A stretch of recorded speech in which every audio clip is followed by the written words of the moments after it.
Thank you for joining me for another time of devotions in 3 minutes or less, daily devotions where I can start today off with a word to hopefully get your day started on the right track. Today's devotion is titled Spiritual Dependency, and we're going to read from 2 Timothy 1-5 from the NIV today, and then get into today's devotion. Here's what it says.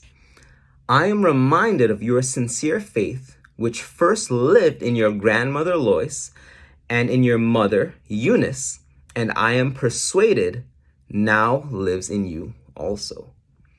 Too often Christians let others be their compass, and when the compass is gone, the dependent Christian has no pole to point to. So he or she just spins. Paul wrote to Timothy, the son of his soul, what Paul probably knew would be his last letter. In it, he gave the key to avoiding spiritual dependency in the passage quoted above. There are those who feed off others' spiritual dependence on them, some pastors, parents, or people with dominating personalities. And then there are the spiritually dependent.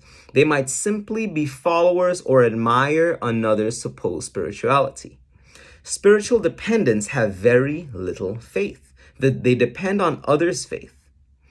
They never grow into spiritually mature Christians themselves. Such was not the case with Timothy. The spiritual maturity that lived in his mother and grandmother now lived in him. If you have a problem with spiritual dependency, start today to sink your own roots deep down into Christ. Now, I don't want this to be taken in the wrong way, but the truth is that there's a certain time in your life when you have to follow. You have to follow to be able to become a better leader. You have to follow to understand the basics. You have to follow. But after a certain time of following, you start becoming your own person that develops a following, because now you've become at a certain level of leadership through the character that's in you, through the word that's in you. You've studied to show yourself approved, a workman that needs not to be ashamed, rightly dividing the word of truth.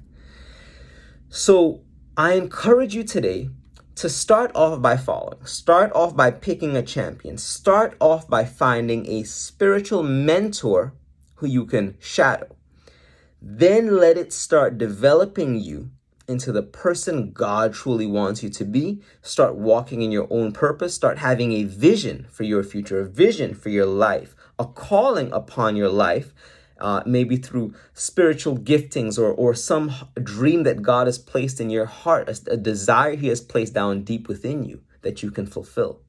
So first step, pick a champion, find a mentor, find a coach. The second step, work your way into becoming a leader that can impact others, and start today. Guys, have an awesome day. Take care, and God bless you.